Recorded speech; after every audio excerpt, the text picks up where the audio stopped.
नमस्कार साथियों, good morning. Political science with Naveen Kumar के यूट्यूब चैनल पर मैं नवीन कुमार एक बार फिर से स्वागत करता हूं।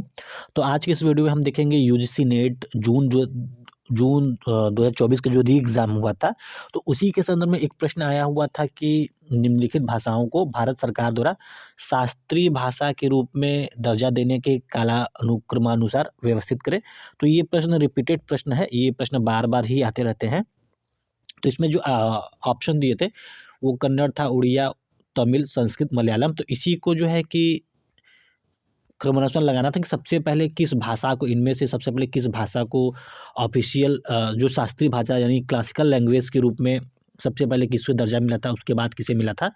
तो जो इसका सही प्रश्न है, सबसे पहले जो है कि तमिल को दर्जा मिला था क्लासिकल लैंग्वेज के रूप में, उसके बाद जो है कि संस्कृत को मिला था।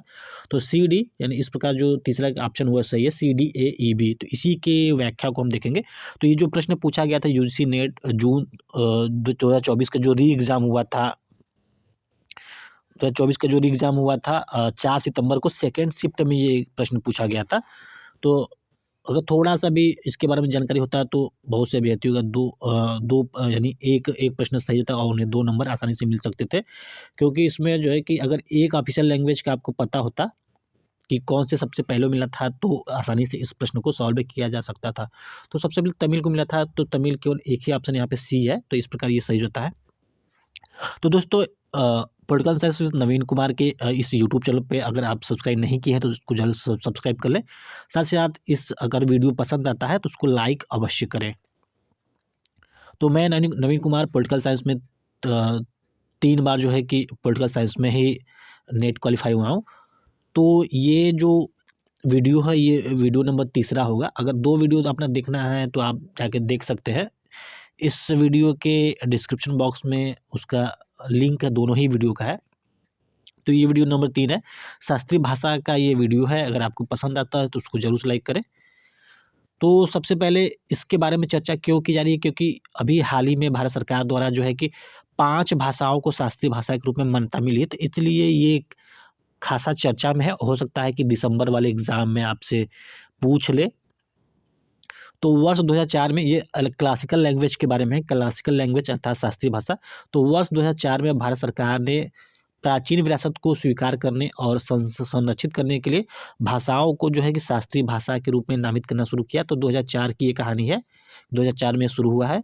तो भारत की 11 शास्त्रीय भाषाएं देश के समृद्ध सांस्कृतिक इतिहास की संरक्षक है तथा अपने समुदायों के लिए महत्वपूर्ण ऐतिहासिक और सांस्कृतिक उपलब्धि का प्रतीक है। तो पहले जो है शास्त्रीय भाषाओं की संख्या 6 थी। अब 2000 अक्टूबर 2024 में 5 और भाषाओं को शास्त्रीय भाषा के रूप में दर्जा प्राप्त किया गया है। तो इस तरह शास्त्रीय भाषाओं की संख्या अब 11 हो चुकी है। तो सबसे पहले जो शास्त्रीय भाषा को घोषित करने का वर्ष यहाँ पे दिया गया है, भाषा है, कौन-सी भाषा है। तो सबसे पहले जो क्लासिकल लैंग्वेज के रूप में जिस भाषा को स्वीकार किया गया था, वो तमिल भाषा को स्वीकार किया गया था 2004 में। उसके बाद संस्कृत भाषा को स्वीकार किया गया था 2005 में। तेलुगु भाषा को और कन्नड़ भाषा को 2008 में स्वीकार किया गया था। यानी ऑफिशियल यानी क्लासिकल लैंग्वेज का दर्जा दिया गया था। तो सबसे पहले तमिल है, इसके बाद संस्कृत है, इसके बाद तेलुगु है, फिर कन्नड़ है, मलयालम और उड़िया। तो इस तरह आप जो है कि कोई भी सीक्वेंस बना के इसे याद रखा जा सकता है। तो तमिल यानी TSTKMO, मतलब आप कोई भी जो है कि शॉर्ट ट्रिक अपना सकते हैं अपने हिसाब से। तो तमिल भाषा को 2004 में जो है कि क्लासिकल लैंग्वेज के रूप में दर्जा प्राप्त किया गया था। संस्कृत भाषा को 2005 में, तेलुगु को 2008 में, कन्नड़ को 2008 में। यानी तेलुगु और कन्नड़ याद रखिएगा, तेलुगु और कन्नड़ को 2008 में क्लासिकल लैंग्वेज के रूप में मान्यता प्राप्त हुई थी। इसके बाद मलयालम को 2013 में और उड़िया को 2014 में। तो 2014 के बाद से किसी भी भाषा को जो है कि अब तक दर्जा प्राप्त नहीं हुआ था क्लासिकल लैंग्वेज के रूप में। तो 2014 के बाद 2024 में जो है कि 5 भाषा को क्लासिकल लैंग्वेज के रूप में दर्जा प्राप्त किया गया है, तो उसको भी देखेंगे। तो ये 6 आपने देख लिया है कि 6 कौन-कौन से भाषा सबसे पहले किसे क्लासिकल लैंग्वेज के रूप में घोषित किया गया था।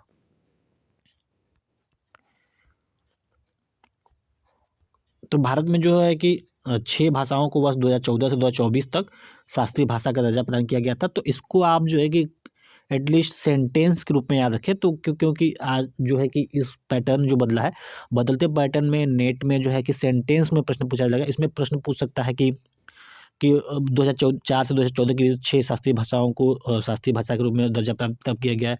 तमिल भाषा को सर्वप्रथम दर्जा प्रदान किया गया था। उसके बाद पूछ सकता है कि वर्ष 2008 में 2 भाषाओं को शास्त्रीय भाषा के रूप में दर्जा प्रदान किया गया था। तो इस तरह से जो है कि सेंटेंस के रूप में प्रश्न पूछ सकता है। तो आप जो है कि जो इस वीडियो में जो बातें दी गई है, कम से कम उसको एक बार की सेंटेंस के रूप में अपने हिसाब से माइंड में सेट कर सकते हैं। तो जो 6 भाषा थी, 2004 में तमिल, 2005 में संस्कृत, 2008 में कन्नड़ और तेलुगु, 2013 में मलयालम और 2014 में उड़िया। तो शास्त्रीय भाषा के वर्गीकरण का जो है कि बेस क्या है, तो 2014 में संस्कृति मंत्रालय द्वारा किसी भाषा को शास्त्रीय भाषा घोषित करने के लिए निम्नलिखित दिशा निर्देश दिए गए हैं। तो सबसे बड़ा जो फैक्ट उसमें सामने निकल के आया है कि संस्कृति भाषा को, यानी संस्कृति मंत्रालय द्वारा जो है कि भाषाओं को शास्त्रीय भाषा घोषित करने का जो है कि अधिकार है। तो सबसे पहले जो इसके कुछ बेस हैं, तो कम से कम 1500 से 2000 वर्ष से अधिक पुराना ये भाषा हो। किसी भाषा को क्लासिकल लैंग्वेज घोषित करने के लिए उसका जो बेस है उसमें कम से कम 1500 से 2000 वर्ष से अधिक पुराना हो, उन्हें उसका इतिहास रहा हो। फिर दूसरा है प्राचीन साहित्य ग्रंथों का एक हिस्सा हो, जिसे बोलने वाले लोगों की पीढ़ियाँ द्वारा एक मूल्यवान विरासत माना जाता हो। फिर तीसरा बेस है साहित्यिक परंपरा में मौलिकता हो। चौथा बेस है शास्त्रीय भाषा और साहित्य आधुनिक भाषा और साहित्य से भिन्न है, इसलिए इसके बाद के रूपों के बीच असमानता भी हो सकती है। तो कुछ बेस है, बेस को आप ध्यान दीजिएगा कि कौन कौन से बेस इसके हैं, यानी इसको जो इसका इतिहास हो कम से कम 1500 लेकर 2000 वर्ष पुराना हो। तो ये कुछ बेस हो गए।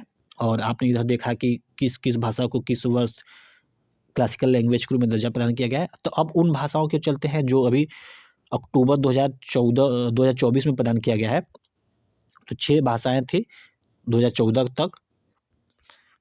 अब 5 भाषाओं को अक्टूबर 2024 में जो है कि क्लासिकल लैंग्वेज के रूप में मान्यता मिली है। तो इसमें भी प्रश्न पूछ सकता है कि अक्टूबर 2024 में ये 6 भाषा है, तो 7वीं भाषा के रूप में कौन से 7वीं भाषा के रूप में मराठी भाषा को चुना गया। तो इस तरह से जो है कि बन सकते हैं सेंटेंस, या फिर क्योंकि इसमें जो क्रम है ऐसे ही क्रम है कि पहले सबसे कि 7वीं भाषा के रूप में मराठी, 8वीं के रूप में पाली, 9वीं के रूप में प्राकृतिक, 10वीं के रूप में असमीज और 11वीं के रूप में बंगाली।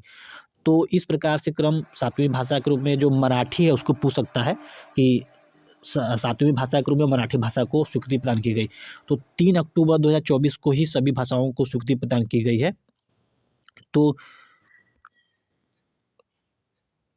मराठी जो 5 भाषाएं हैं उसको भी देख लेते हैं। जो 5 भाषा हैं इसमें जो है कि मराठी है, यानी M for Marathi, P for Pali हो गया, पी फॉर प्राकृतिक हो गया, ए फॉर असमीज और बी फॉर बंगाली।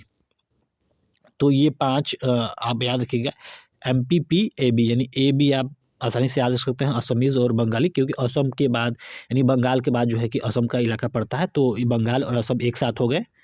इसके बाद जो एक भाषा है वो मराठी, यानी महाराष्ट्र का जो भाषा है मराठी, तो उसको भी आसानी से याद रख सकते हैं। यानी 3 जो प्रदेश हैं, बंगाल हो गया, असम हो गया और महाराष्ट्र हो गया, तो इन 3 प्रदेशों की लैंग्वेज को ऑफिशियल क्लासिकल लैंग्वेज के रूप में मान्यता मिली है। तो मराठा से महाराष्ट्र हो गया, अभी जहाँ रिसेंटली चुनाव हुआ है, तो इसको याद रख सकते हैं। असम और बंगाल को याद रख सकते हैं। 3 भाषा और 2 भाषा जो होगी, एक पाली हो गया, एक प्राकृतिक, यानी 2 जो लैंग्वेज है, यानी वो पाली और प्राकृत दोनों ही पी से शुरू हो रहे हैं, पाली और प्राकृत। और इसके बाद असमीज हो गया, बंगाली हो गया, मराठी हो गया। तो आप इस तरह इसको याद रख सकते हैं। तो फिलहाल इस वीडियो में बस इतना ही। अगर आपको ये वीडियो पसंद आता है उसको ज़रूर से लाइक करें। एक बार फिर से जो है कि आप इसको देख लीजिएगा और अपने अनुसार जो है कि किस प्रकार से सेंटेंस बनाया जा सकते हैं, अपने माइंड को उसी तरह से उसी अनुसार जो है कि आप ढाल सकते हैं सेंटेंस बना के अपने मन में कि जो 6 भाषा थी, फिर उसके बाद 7वीं भाषा मराठी आई है। और 2024 अक्टूबर 2024 रिसेंट का न्यूज़ है, तो ज़्यादा चांस है कि जनवरी के एग्ज़ाम में, नेट वाले में ये पूछा जा सकता है, या फिर अन्य एग्ज़ाम में भी पूछा जा सकता है, जैसे कि असिस्टेंट प्रोफेसर का एग्ज़ाम हो गया, या फिर TGT का एग्ज़ाम हो गया, या फिर PGT का एग्ज़ाम हो गया। तो फिलहाल इस वीडियो में बस इतना ही। अगर आपको जानकारी पसंद आए इसको ज़रूर से लाइक करें। प्रदेश को मिलेंगे 71 नए राजकीय डिग्री कॉलेज, होगी बम्पर भर्ती। तो 1136 असिस्टेंट प्रोफेसर की भर्ती की बात कही जा रही है। और ये भर्ती अब देखने वाली बात होगी कब इस पे आता है, जीडीसी के थ्रू आएगा, यानी उत्तर प्रदेश लोक सेवा आयोग के थ्रू आएगा। तो कब आएगा इसके बारे में भी कुछ कहा नहीं सकता। हालाँकि इसका वीडियो जो है कि यूट्यूब पे मौजूद है। इसका लिंक भी इस वीडियो के डिस्क्रिप्शन बॉक्स में उपलब्ध होगा, वहाँ जाके देख सकते हैं। तो फिलहाल अगर ये जो है कि आपको वीडियो पसंद आता है तो उसको ज़रूर से लाइक करें।